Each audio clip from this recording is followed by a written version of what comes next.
What's crack-a-lackin'?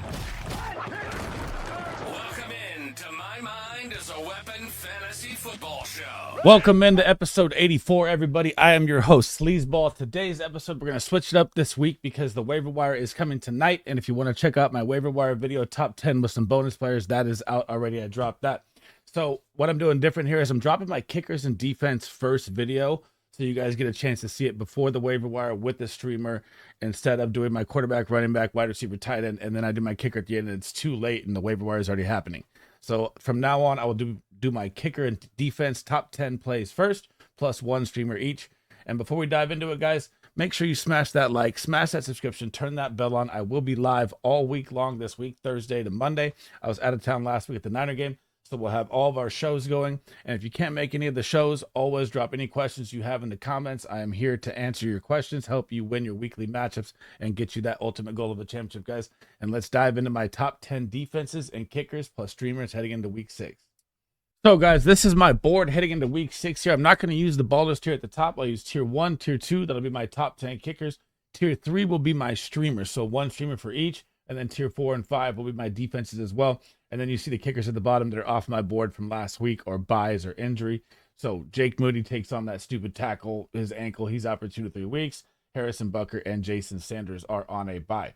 Now, before I head into kickers here, what I look for in kickers and defenses, just to give you guys a little example here, high-powered offense, matchups with very bad defenses, and I'm also looking for the kind of grunge match. So if you're looking for like a Pittsburgh Steelers game, like 13-10 type stuff like that, like the Raiders Steelers game this week, right? That will be a good kicker game for Chris Boswell, in my opinion, but I'll get to that here in a second. So starting off with kicker number 1 is going to be the absolute god, Brandon Aubrey. This guy can kick from 80 yards. I mean, I want to see him attempt a 75-yarder, literally. He's going to be my number 1 kicker every single week until the end of time, possibly until he retires at this rate. This man can bang him from everywhere. Number 2, sneaking up the boards, man, Younghoe Koo. So last week, he even had a field goal missed and a field goal block and still dropped 16 points. Now you get the Carolina Panthers, man. This is going to be a smash play for Younghoe Koo here. You saw last week the Carolina Panthers are just not when they play a good team, they're not the same. And they ran into the Bears last week and got absolutely demolished defensively. And the Falcons' defense is good. Number 3, the game winner, Kai Fairbairn for the Houston Texans. This guy has been an absolute fantasy weapon. These 3 kickers right here, my top 3, these are the kickers that I would actually trade for if you're playing fantasy football. Like, these are fantasy weapons that are going to give you 15 to 20 points, possibly a game. So, I mean, that will outscore your flex position. So if you're smart, like I would say to be here, these are 3 guys I would actually try and package into a deal.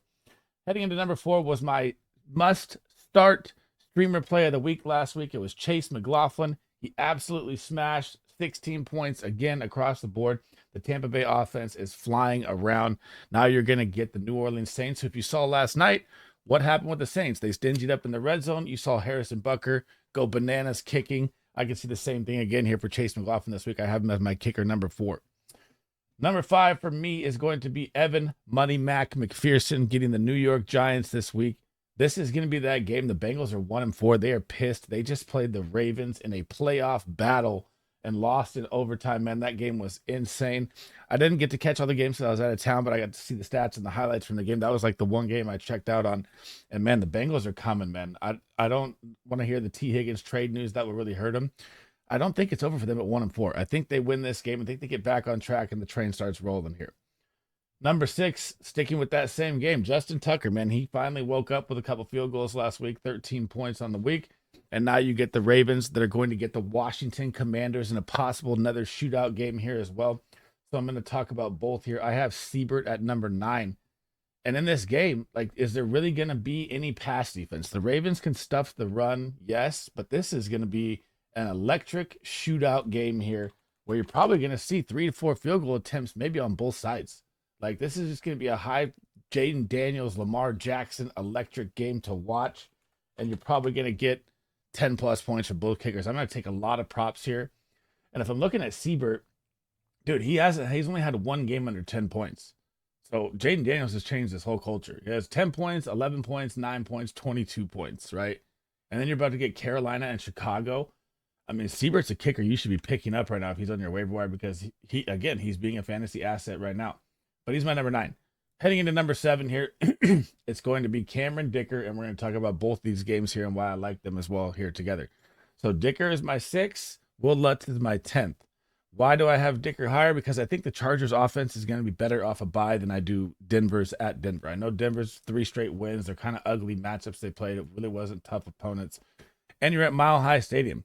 So both these kickers are going to get the extra ball flotation, whatever you want to call it, from being a mile high up, and it's going to be able to kick from further. And this is just going to be a massive defensive game, like I was talking about at the beginning. It's going to be a grunge defensive battle game here, where it's probably 2 touchdowns maybe happen total in this game.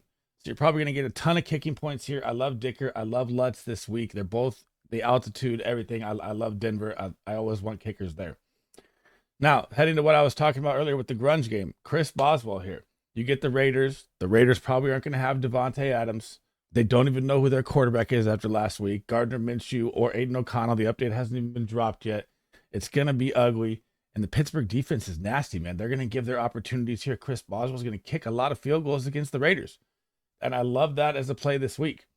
My number 1 streamer, if I had to pick a streamer, this was tough for me to find, guys. So my streamer kicker this week is going to be Jake Bates of the Detroit Lions.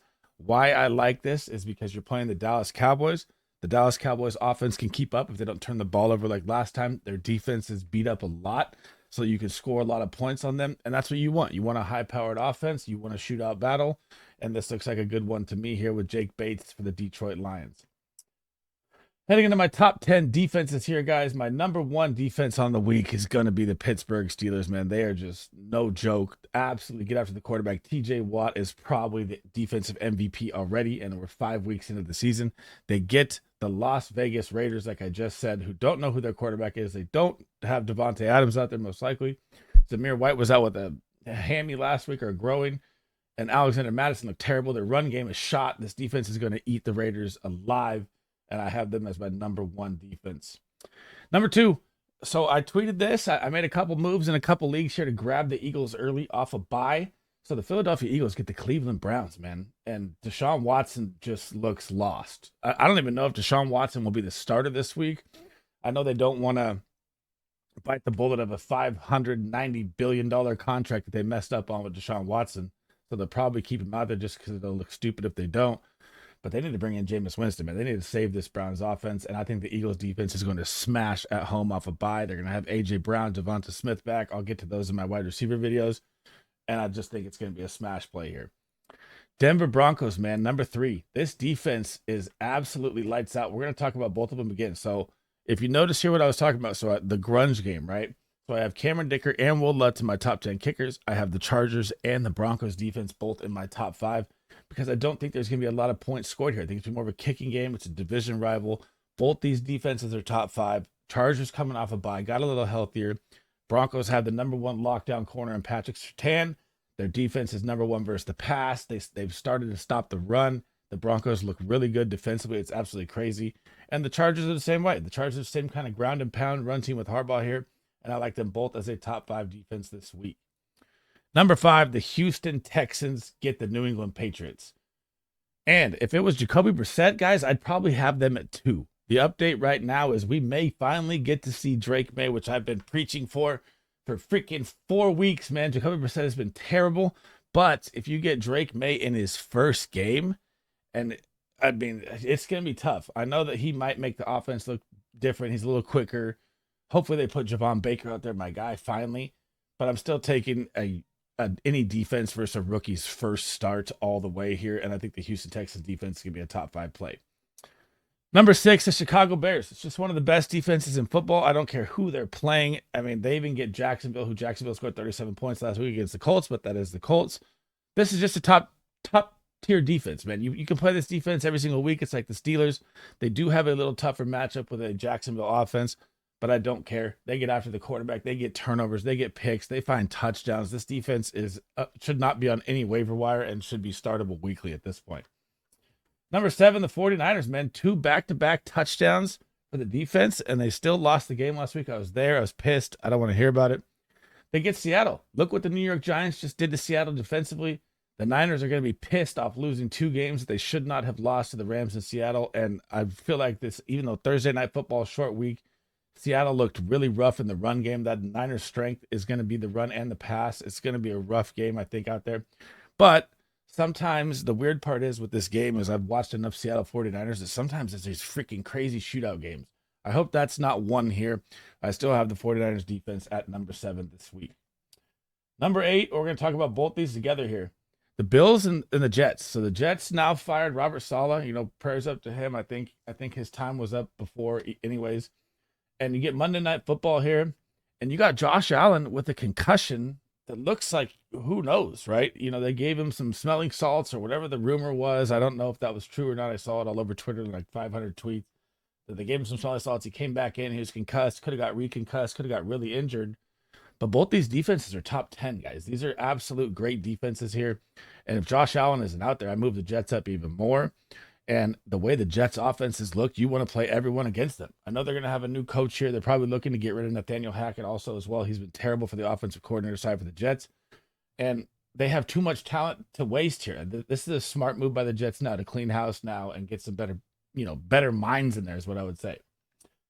Number 9 is going to be the Green Bay Packers. And they get the Arizona Cardinals at home. The Arizona Cardinals have struggled besides the 49er game, which they really should have lost. So, I don't really want to say that they played great because offensively they did not. We just turned the ball over and we lost our kicker, man. That cost us the game. Now you go to at Green Bay, where Green Bay leads the NFL in turnovers as a defense. They're going to be lights out. This is going to be a really rough game, I feel like, for Kyler Murray. You're going to have Jair Alexander on Marvin Harrison. And I just feel like their weapons are going to be really, really decimated. Not decimated, but tougher matchup here. This matchup does not favor Arizona in any single way. My streamer defense. Now, they're probably on most wires because they've had a crazy schedule to start the year. The Atlanta Falcons have played 5 playoff teams out the gates, guys, and they are 3-2. So this team is battle tested already out the first 5 weeks. They went Pittsburgh, Philadelphia, KC. I guess we could say the Saints aren't really a playoff team, but Tampa Bay. And their defense really has never gotten anything going except besides New Orleans Saints, right? They've been a low-scoring defense. Now they get Carolina, Seattle, Tampa Bay, Dallas, Indy. Their best schedule is about to get easier, finally. So, if the Falcons are out there, I love them as a streamer this week versus Carolina. Obviously, look what happened to Carolina last week with Chicago. They got shredded. And the Falcons' defense is good. They have 2 top safeties in Bates and Simmons. A.J. Terrell is a lockdown corner. Judon. This defense is going to start gelling really well. And their schedule ahead is absolute gold, guys. That is it for episode 84, guys. My top 10 kickers, my top 10 defenses. Before we head out, guys, make sure you smash that like, smash that subscription. Again, if you can't make any of the live streams this weekend, whatever it is, you can drop any comment in there. It does not have to pertain to this video. I will answer all the questions. My goal is to answer every single question as a content creator. And my other goal is to get all my content to you guys out before the Thursday night kickoff. So upcoming videos are going to be QB rankings, running back, wide receiver, tight end. And then tomorrow will be all my stardom sit-ems. And then, of course, we'll dive into all the live shows on the weekend, guys. And thank you guys for all the support. I can't thank you enough. I'll catch you guys in the next video. SleezBall out.